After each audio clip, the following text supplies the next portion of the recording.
All right, Julie, if you wouldn't mind calling the best or thing she's ever been to in doing the her roll life. call, please. Kara Caston. One Here. of those things. Ken Dawson. Here. Chris Espinoza. Here. Sherelle Fuller. Here. Jenny Hagstrom. Here. Terry Pavicic. Here. And Don Renner. Here. Thank you. Okay, having a quorum, let's stand for the Pledge of Allegiance. Pledge allegiance to the flag of the United States of America and to the republic for which it stands, one nation, under God, indivisible, with liberty and justice for all. All right, Julie, the first reception of visitors. Do we have any slips? No, sir. No. Okay. I'm going to turn it over to Hank for item number 4. Just a couple of quick items for the board this evening. The first of these is the final opportunity for discussion on strategic plan draft indicators and measures. We're asking the board to take action on these tonight and adopt these. Just to review, quickly review, these stem from our larger mission statement. You can see the mission, vision, and values up there. Those pieces created by that strategic plan committee a couple of years ago led to our work over the last year of trying to identify what our top priorities were inside of these to actually measure and report out on regularly to the board as indicators of our success. Within those, the strategic plan are 4 strategic directions, which are listed across the top of the page there. Underneath there, the strategic plan planning committee outlined for us some descriptions of what those things mean.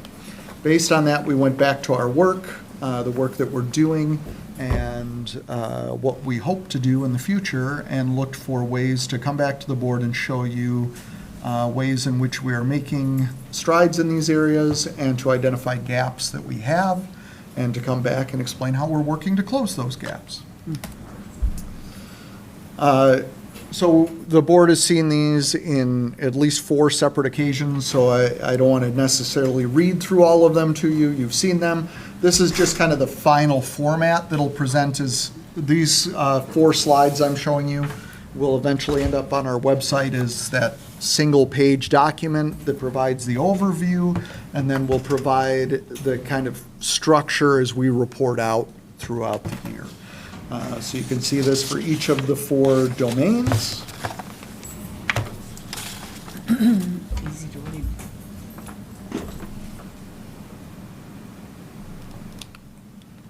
And that's pretty much it. So asking tonight for any last questions before we take this for action. Otherwise, we'll adopt it, and then this will become a major part of our welcome back for staff a week from tomorrow. That's here so fast. Yeah, Oh, we're back. honestly. It just seems like yesterday we were at graduation. Oh, gosh. Time flies when you're having a summer. Yeah. But in the wintertime, it doesn't seem to go this fast. Not this quick, no. I would just like to commend the administration, all the work that went into this. I think it looks really nice. It's appealing. It's visually. I think it's concise and presented in a way that is easily to be understood. So kudos to your team on putting all of this together. It was truly a collaborative effort. There was a lot of people across the whole organization involved in it. So thank you. Thank you. All right, well, and then hopefully you approve it and then get ready, because the rest of the year is really going to focus, board reports will be, a lot of them will tie back to these. And that just now will encompass getting the work done behind the bullets. Right? Yep, that's what our work Yeah. will be. Well, it really helps us focus what that work is for us. It's these 11 things that are most important in the work that we're doing. All right, I'm going to turn this one over to Gina. All right, thank you. So we are recommending an increase in the number of days a student would be considered excused per semester, which is outlined in our student handbook, our student parent handbook. Currently, it is after the 6th absence that we pretty much require documentation from families, so doctors know those kinds of things. And of course, there's reasons under school code for which a student can be excused absence. We are recommending shifting that to after the 8th absence. and for a variety of different reasons. There's no requirement in school code as to the number of excused absences until it triggers unexcused. So there's nothing there that's precluding us from that change. That is something that is set within the district. And each district can set it. Some districts do not have a certain amount, right? Other districts, like ours, it's after the 6th. We believe we should change it for several reasons. You know, we've talked a lot in recent years about chronic absenteeism. You may recall our chronic absenteeism rate is significant and something we've been working on for, I don't know, the last 3 or 4 years. It's been a while that we've been working on that. Post-pandemic, yeah. Definitely post-pandemic. And that rate will not be impacted as much by this because that rate is 10% of the school year, so 17.6 days, excused or unexcused. Another factor that on the school report card, though, is chronic truancy. Chronic truancy is 5% of the school year and only considers unexcused absences. And so this could potentially, and is potentially, inflating that number for us. You may recall also, related or coming out around the time of the pandemic, a little bit thereafter, that the state allows students to take up to 5 days per school year off for mental or behavioral health reasons. And so in alignment with that, that's approximately 2 days per semester. We feel that moving from 6 to 8 takes an account for that change in terms of authorized days by state law. So there's a couple of different reasons that we would like to shift from the 6th to the 8th absence. In terms of changing our practice, we're still going to be doing all the outreach that you've heard about in various board presentations that we do related to attendance, but it would be a change from when documentation would be required and when an excused absence could potentially flip from being excused to unexcused. If I remember correctly, the excused absence, well, absolutely were a part of the absenteeism.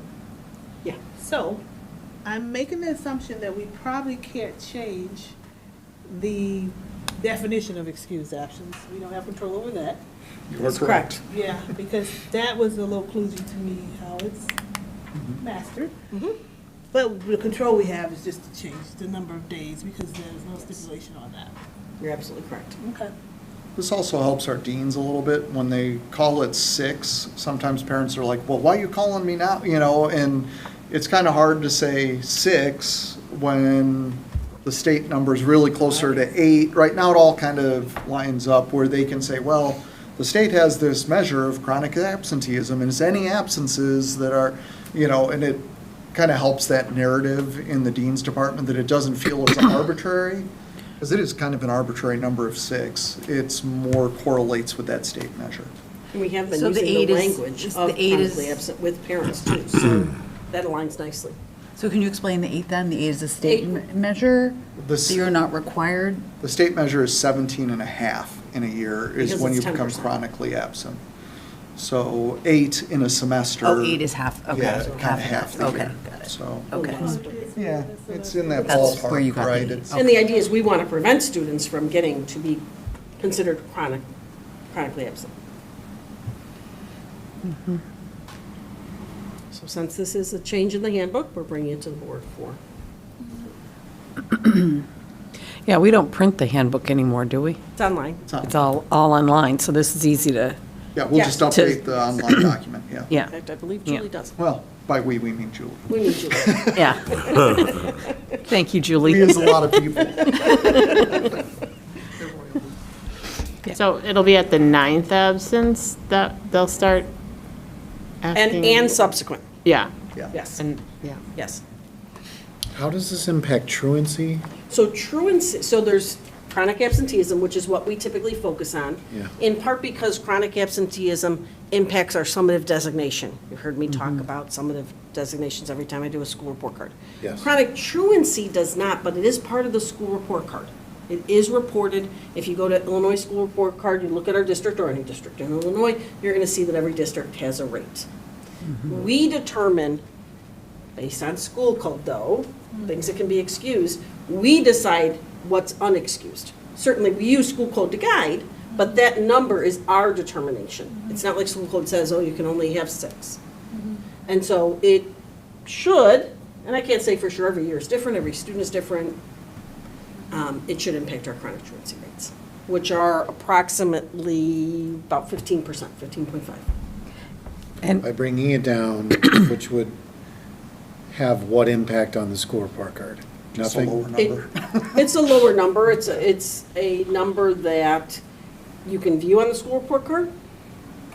There's a lot of data on the school report card. Sorry, I'm not following, I don't understand, I'm not following the connection to truancy.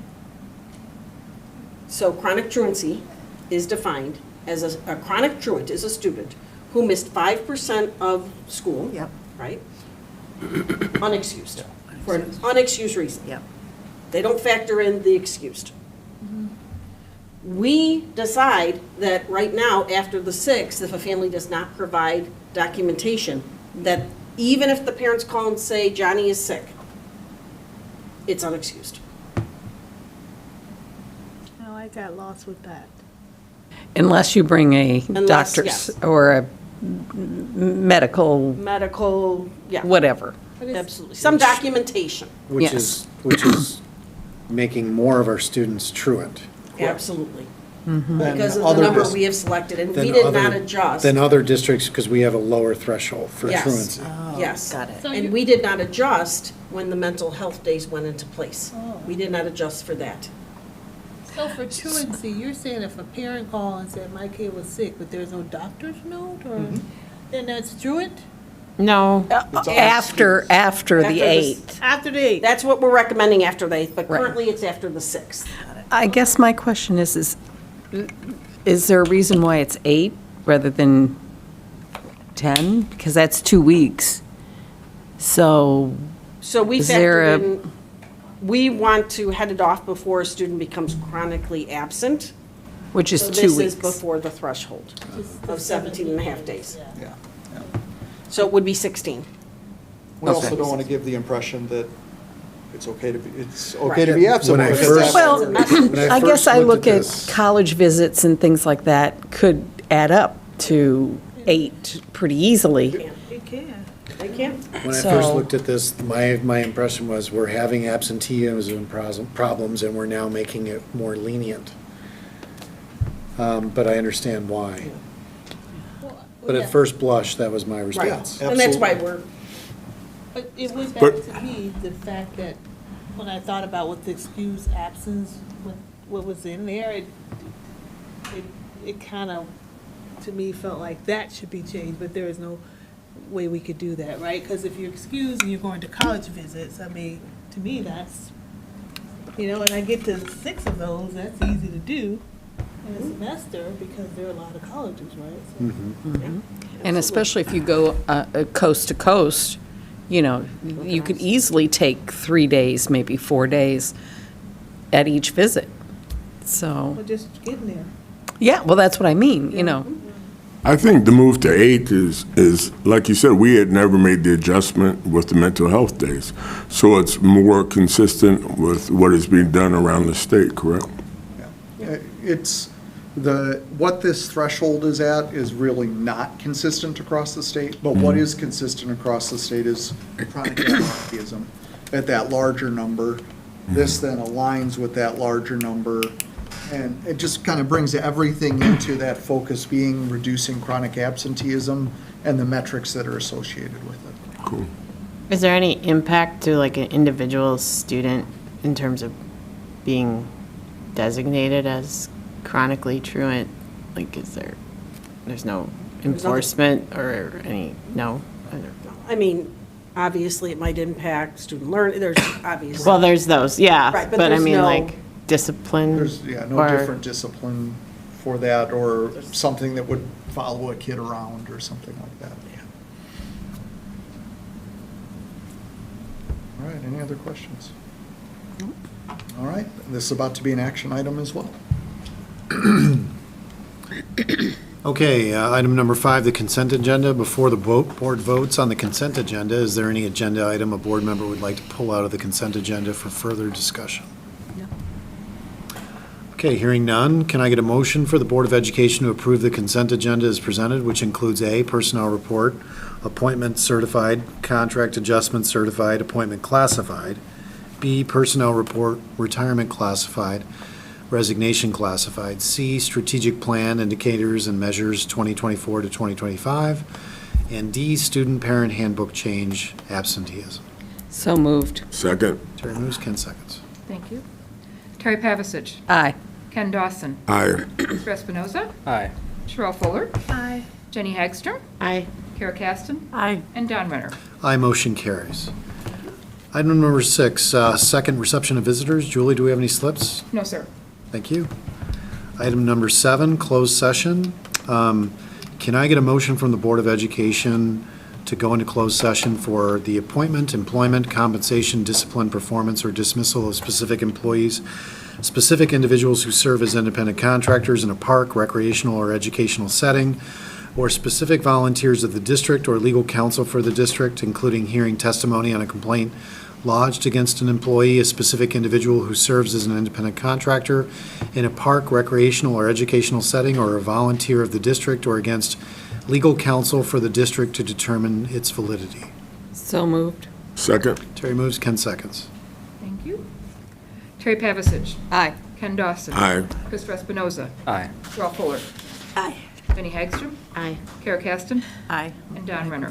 Aye, motion carries. For the members of the public, the board may be taking action on a personnel matter as noted in the agenda when it comes out of closed session. We are in closed session. All right. Does it matter what day?